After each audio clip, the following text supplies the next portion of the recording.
certeza a palavra que você mais ouviu essa semana é quarentena.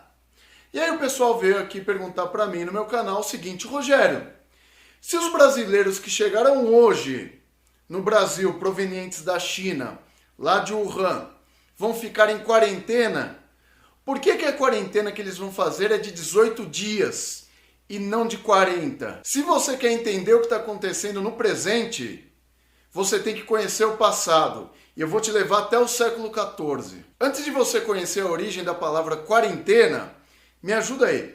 Meu canal está chegando perto de 1 milhão de inscritos. E se você gosta de assuntos relacionados à saúde em geral, ou precisa de videoaulas de anatomia porque está estudando algum curso da área da saúde, esse é o canal certo para você. Clica nesse botão vermelho aqui embaixo, inscrever-se, e aí você me ajuda a chegar a 1 milhão de inscritos e ganhar a placa de ouro do YouTube. Eu já tenho a placa de prata, que eu ganhei quando eu fiz 100 mil inscritos, e completando 1 milhão de inscritos eu ganhei uma placa de ouro. Se você já é inscrito, verifica a sua inscrição, se você está inscrito mesmo, porque o YouTube desinscreve as pessoas misteriosamente.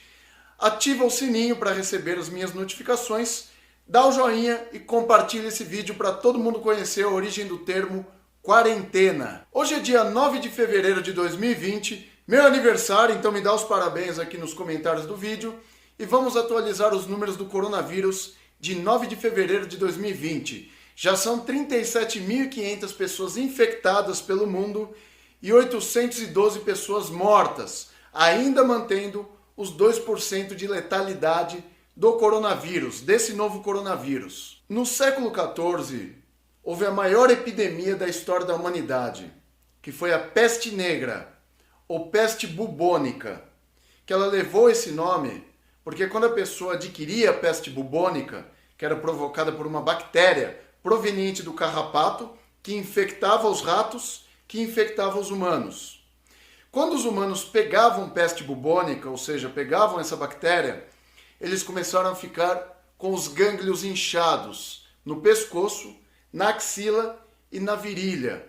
E a esse inchaço dava-se o nome de bubons. Daí veio o nome peste bubônica, que foi uma infecção que causava bubons. Então as pessoas ficavam com gânglios. O que vocês chamam hoje de gânglios, o pessoal chama de bubons. Não, o que vocês chamam de íngua hoje, né? O pessoal chamava antes de bubons. E evidentemente naquela época, a prioridade das cidades não era a higiene. Então essa coisa de esgoto que vocês conhecem hoje não existia. Apesar de muitas cidades brasileiras ainda conviverem com esgoto a céu aberto, os centros das grandes cidades serem muito sujos. Eu sou de São Paulo, dá vergonha de andar no centro de São Paulo. Então é um bom lugar para a disseminação de peste bubônica. As cidades naquela época eram muito parecidas com isso que a gente vê por aqui. E as pessoas conviviam com os ratos ali um do lado do outro. E quando a peste bubônica começou a se espalhar, não se sabia exatamente qual que era o vetor que estava causando essa infecção. Ninguém sabe ao certo o número de pessoas que morreram por peste bubônica, mas estima-se que 75 a 150 milhões de pessoas morreram por peste bubônica na Europa, norte da África, Ásia Ocidental e Oriente Médio. Então morreu cerca de 75 a 150 milhões de pessoas. Só na Europa estima-se que morreu 1/3 da população europeia nesse período. E eu vou contar para vocês a história da peste negra num vídeo que vai sair no fim do mês. As maiores epidemias da história da humanidade.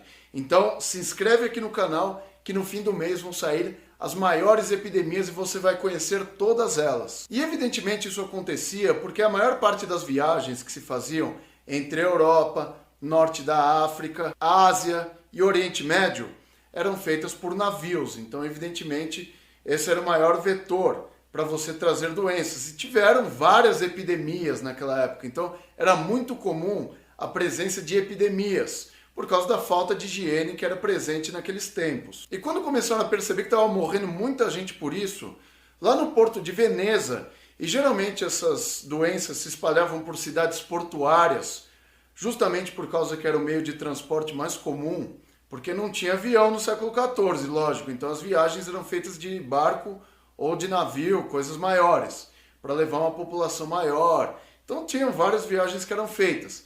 Mas basicamente as cidades portuárias sofriam mais com isso. E em Veneza Quando começou a ter o surto de peste bubônica, começaram a atracar os barcos que chegaram em Veneza e manter aqueles barcos em Veneza por 30 dias. Ninguém entra, ninguém sai dos navios. Igual aconteceu com o navio lá no Japão agora. Então as pessoas ficaram por 30 dias lá dentro, se manifestassem os sintomas e morressem lá dentro, deixava morrer, porque a medicina não era tão avançada naquela época também para conter esses surtos, então evidentemente morriam muitas pessoas.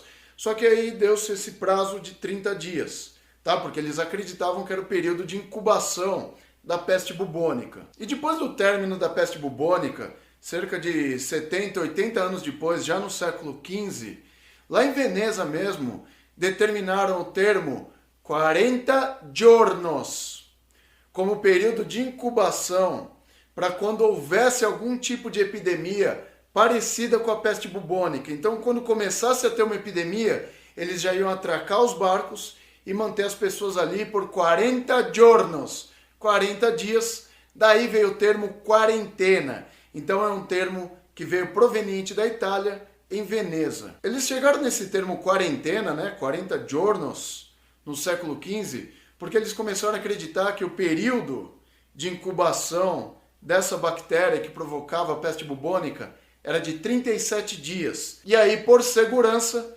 mantinham-se as pessoas por 40 dias. Essa é a origem do termo quarentena. Os brasileiros que estão em quarentena agora estão em quarentena de 18 dias. Então eu queria dar as boas-vindas aos brasileiros provenientes da China, que vieram, eles estavam sendo monitorados o tempo todo no voo, chegaram hoje, domingo, 9 de fevereiro, data do meu aniversário aqui no Brasil, e eles vão ficar por 18 dias em quarentena, ou seja, vão usar máscaras, vão ficar em um hotel em Anápolis, que é um hotel de trânsito da Força Aérea Brasileira, e quem não apresentar os sintomas de coronavírus nesse período de 18 dias será liberado numa boa. Não precisa ficar com medo se você conhecer a pessoa e depois de 18 dias ela voltar para sua casa e não tiver nenhum sintoma. Não vai acontecer nada. O que não pode são pessoas que estão com sintomas de coronavírus entrar em contato com pessoas de fora. Então é interessante que durante a quarentena as pessoas fiquem por 18 dias dentro desse hotel de trânsito sem contato nenhum com pessoas externas. Somente com o pessoal da equipe médica. E não confunda quarentena com isolamento, tá? Porque na quarentena o pessoal está no hotel, mas evidentemente eles vão andar pelo hotel lá na área que foi prevista para eles andarem, eles não vão poder sair da área que está prevista para eles ficarem lá, então eles vão ter contato entre si, evidentemente, não vai ficar todo mundo guardado dentro de um quarto, eles têm videogame, têm TV, têm internet, têm tudo. Tá? Então provavelmente eles estão postando as coisas que estão rolando lá dentro do hotel, mas o que eles não podem é ter contato com pessoas externas que evidentemente podem levar essa infecção para fora. Então, na dúvida, vão deixar as pessoas por 18 dias. Aí fala, mas quarentena não são 40? Não, isso aí foi um termo utilizado naquele tempo porque acreditavam que na peste bubônica as pessoas tinham que ficar 37 dias antes da manifestação dos sintomas, ou seja, o período de incubação daquela doença. Evidentemente era um número que não se sabia exatamente por que 37 dias, achavam também que era por causa da quaresma, então existem outras teorias para o termo quarentena, mas basicamente não necessariamente a pessoa precisa ficar 40 dias. Por quê? Porque o que se sabe hoje sobre o coronavírus do SARS, não se sabe exatamente sobre esse, mas o do SARS, o período de incubação dele é de 2 a 14 dias. Então o Ministério da Saúde, por precaução, deixou as pessoas por 18 dias. Os 14 dias que se sabe de incubação do coronavírus, mais 4 dias de segurança. A definição de quarentena pelo Ministério da Saúde é a seguinte, ó. Isolamento de indivíduos ou animais sadios, ou seja, não manifestando sintomas, mesmo com a doença podendo estar incubada, pelo período máximo de incubação da doença, contado a partir da data do último contato com um caso clínico ou portador, ou seja, pessoas que estavam lá em Wuhan ou tiveram contato com pessoas que desenvolveram coronavírus, ou a partir da data em que este comunicante sadio abandonou o local em que se encontrava a fonte de infecção, que no caso é Wuhan. E não confundam quarentena, que é esse isolamento das pessoas, mesmo elas tendo contato social entre si, não manifestando os sintomas? Com isolamento. Quando a pessoa está no isolamento, significa que ela desenvolveu a patologia e vai ficar isolada para não transmitir a doença para outras pessoas. Sejam pessoas da equipe médica ou sejam pessoas de áreas externas. Então, isolamento e quarentena também são termos diferentes. Então, nesse vídeo aqui você aprendeu que nem toda quarentena é de 40 dias. Nem aquela da peste bubônica sabe-se se era necessário ficar 37 dias em quarentena. Mas o termo quarentena significa 40 giornos, criado em Veneza. Se você gostou desse vídeo, achou ele útil, compartilha com a galera, dá o joinha, se inscreve aqui no canal Anatomia Fácil para eu chegar em 1 milhão de inscritos. E se você já é inscrito, verifica a sua inscrição e ativa o sininho para receber os meus novos vídeos.